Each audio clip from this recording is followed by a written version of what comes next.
ও দাদা, কোথায় যাবেন? গাড়ি ফাঁকা আছে, যাবেন নাকি? না না ভাই, যাব না। এই সামনেই বাজারটাই যাচ্ছিলাম। আমার নাম বিকাশ। জন্ম লেখাপড়া গ্রামে হলেও এখন এসে শহরে চাকরি করি। নতুন চাকরি। আমার বেতন কম হওয়ায় পরিবারকে কলকাতায় নিয়ে আসতে পারিনি। তবে বেতন বাড়ার সাথে সাথে পরিবারকে কলকাতায় নিয়ে আসব এই পরিকল্পনা করেই রেখেছি। চাকরির চাপে টানা 3 মাস বাড়ি যায়নি। পুজোর ছুটি পাওয়ায় বাড়ি থেকে বেরিয়ে পড়লাম ট্রেনের টিকিট কাটার উদ্দেশ্যে। আজ রাতের মধ্যে যদি ফিরতে পারি বাড়িতে, তাহলে পরিবারের সাথে অনেকটা সময় কাটাতে পারবো।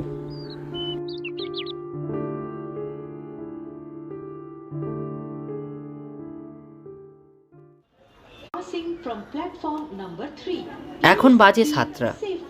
ট্রেন আছে 7:30 নাগাদ। বাড়ি যাওয়ার খুশি মনের মধ্যে যেন কোথাও উঁকিঝুঁকি মারছে। ঠিক 7:30 নাগাদ আমার ট্রেনটা স্টেশনে ঢুকলো। আমি যে কামরায় উঠলাম সেই কামরায় একেবারেই ভিড় ছিল না। কলকাতা থেকে আমার গ্রামে যেতে প্রায় 2 ঘন্টা সময় লাগে। তাই ভাবলাম একটু জিরিয়ে নিই। ট্রেন যখন ধুলিগড় স্টেশনে এসে থামলো, তখন বাজে প্রায় 10টা।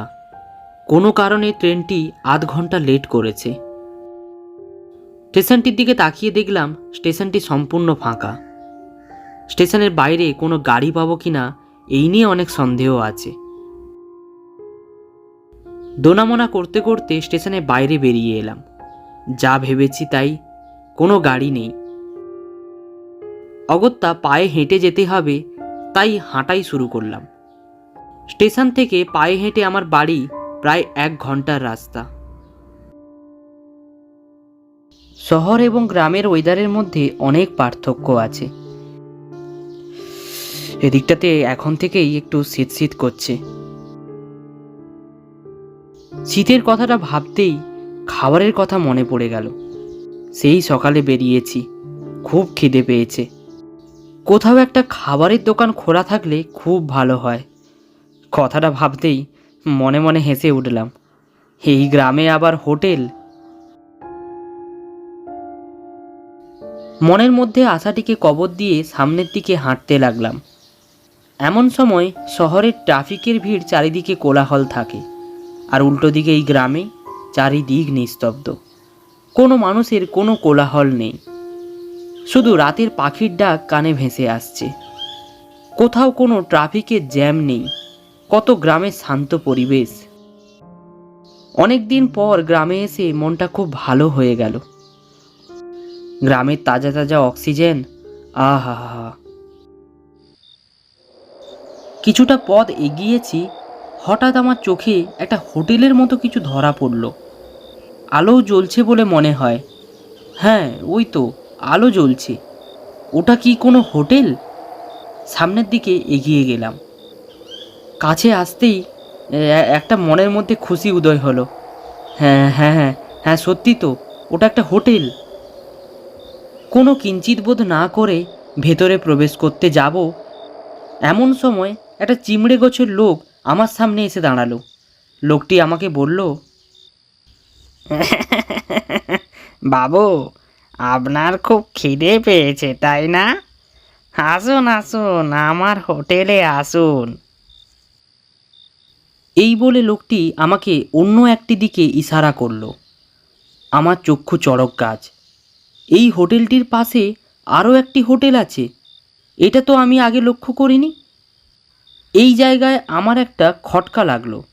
এত রাতেও গ্রামের হোটেল খোলা আছে? সব থেকে বড় কথা, এই গ্রামে হোটেল বা কবে খুলল?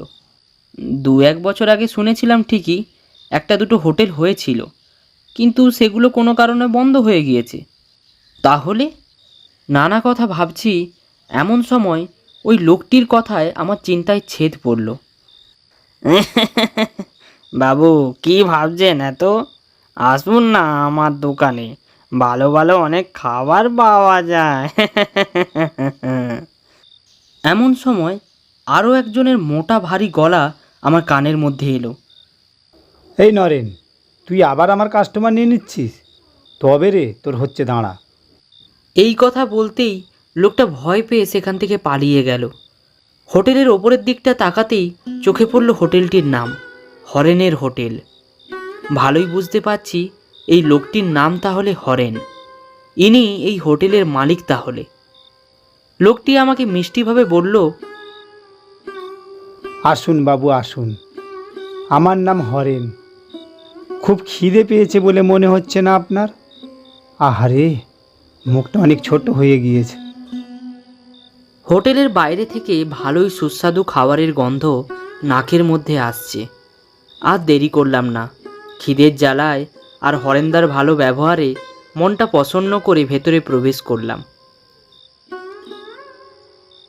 দেখলাম হোটেলটি একেবারেই ফাঁকা। টেবিলে বসা মাত্র হরেন্দা আমার সামনে এসে দাঁড়ালো। বাবু, কি খাবেন বলুন? আমার এখানে নানান ধরনের সুস্বাদু খাবার পাওয়া যায়। আমি আপত্তি জানিয়ে বললাম, হ্যাঁ, আরে না না, আমার তেমন কোনো খাবারের বাদ বিচার নেই। তোমার কাছে যা ভালো খাবার আছে তাই আমাকে দাও। লোকটিকে বলা মাত্র লোকটি কিচেনের দিকে চলে গেল। খানিকক্ষণ পর আমার টেবিলের ওপর নানা ধরনের সুস্বাদু খাবারের ব্যঞ্জন চলে এলো। খাবারগুলো দেখে জিভে খুব জল চলে এলো। হঠাৎ এমন সময় একটি মেয়ে আমার খাবার টেবিলের সামনে এসে দাঁড়ালো। চোখ খাওয়া ছেড়ে মেয়েটির মুখের দিকে গিয়ে দাঁড়ালো। কি অপূর্ব তার মুখশ্রী, কি অপূর্ব তার চোখের চাউনি। মেয়েটির মুখে একটি মিষ্টি হাসি লেগে আছে। আমাকে এক ধ্যানে মেয়েটির দিকে তাকাতে দেখল হরেন্দা। গলা খুকিয়ে বলল, বাবু, এটি আমার মেয়ে। এর নাম মালতী। মামরা মেয়ে আমার, খুব ভালো মেয়ে ও। আমার প্রত্যেকটা কাজে ও হাত লাগায়। এত বড় হোটেল বাপ মেয়ে মিলেই আমরা চালাই। তা বাবু, আপনি কি এই গ্রামে থাকেন না? আপনাকে দেখেছি বলে তো আগে কখনো মনে হয় না। আপনি কি শহরে থাকেন? হ্যাঁ, আসলে আমার নাম বিকাশ। আমি আজ কলকাতা থেকে এসেছি। আমার বাড়ি এই পাশের গ্রামেই। আর বেশি কথা না বলে নিচের দিকে মুখ করে খেতে শুরু করলাম। আহা হা হা হা, কি সুন্দর সুস্বাদু খাবার। তবে মাংসর স্বাদটা কেমন যেন মুখে ঠেকছে। হঠাৎ হরেন্দা বলে উঠল, বাবু, একটা কথা বলবো? আমার মালতী মায়ের এখনও বিয়ে হয়নি। অনেক ছেলে দেখেছে কিন্তু কেউ পছন্দ করেনি। কিন্তু আমার এবং আমার মেয়ে দুইজনের খুব আপনাকে পছন্দ। যদি আপনার আপত্তি না থাকে তাহলে। আমি মেয়েটির মুখের দিকে তাকালাম।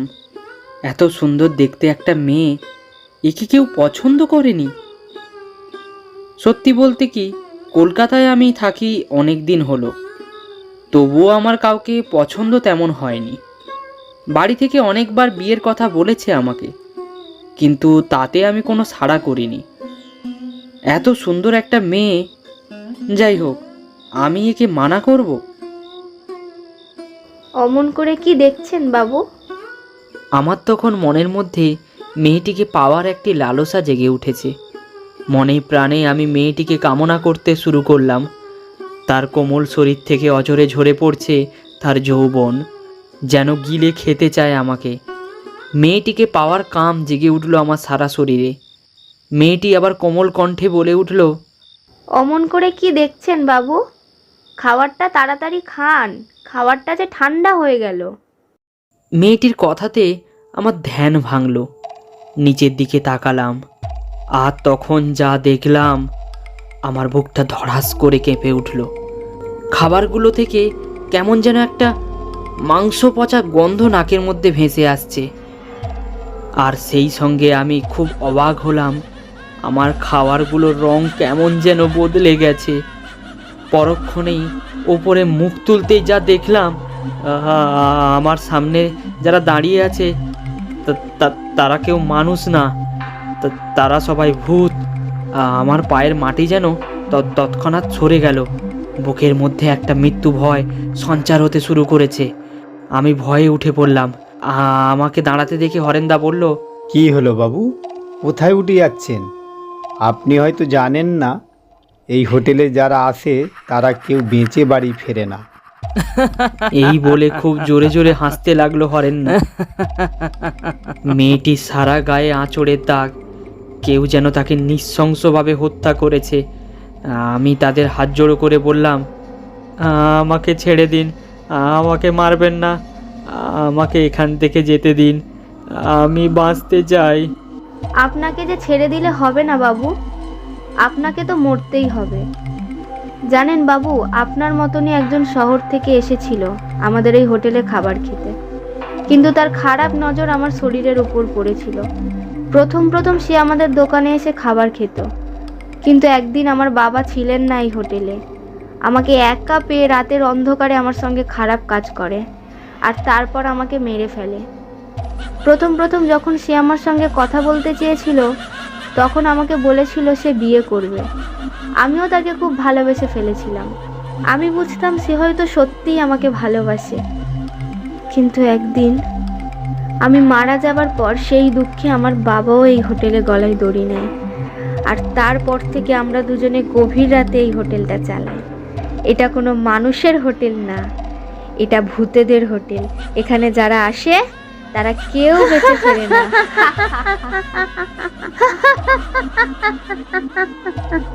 এরপর তারা দুজনে আমার দিকে আস্তে আস্তে এগিয়ে আসতে লাগলো। হঠাৎ পেছন থেকে একটা গলার আওয়াজ, এই হরেন্দা, ওকে তুমি ছেড়ে দাও, ও আমার কাস্টমার। ওকে আজ আমি মারবো। দেখলাম সেই অজানা ব্যক্তি, মানে সেই নরেন, সে কোনো মানুষ নয়, সেও একজন ভূত। তবে রে, তুই আবার এসেছিস? দাঁড়া, তোর একদিন কি আমার একদিন, আজ তোকে উচিত শিক্ষা দেব। এই বলে হরেন্দা আর তার মেয়ে মালতী দুজনেই নরেনের পেছনে দৌড়াতে লাগলো। এই সুযোগ, আমাকে বাঁচতে হলে এখান থেকে এখনই পালাতে হবে। আমি দিক বিদিক জ্ঞান শূন্য হয়ে সামনে রাস্তা ধরে দৌড়তে লাগলাম, আর দৌড়তে দৌড়তে এক জায়গায় পা পিছলে পড়ে অজ্ঞান হয়ে গেলাম। সকালে আমার জ্ঞান ফিরল কিছু লোকের কোলাহলে। দেখলাম আমাকে ঘিরে কয়েকজন গ্রামের লোক দাঁড়িয়ে আছে। আরে বিকাশ, তুই এখানে? তোর শরীর খারাপ নাকি? তারপর এক এক করে আমি তাদের সব ঘটনা বললাম। তারপর তারা শুনে আমাকে কালকে রাতের সমস্ত ঘটনা বলল, যা মালতী আমাকে বলেছিল।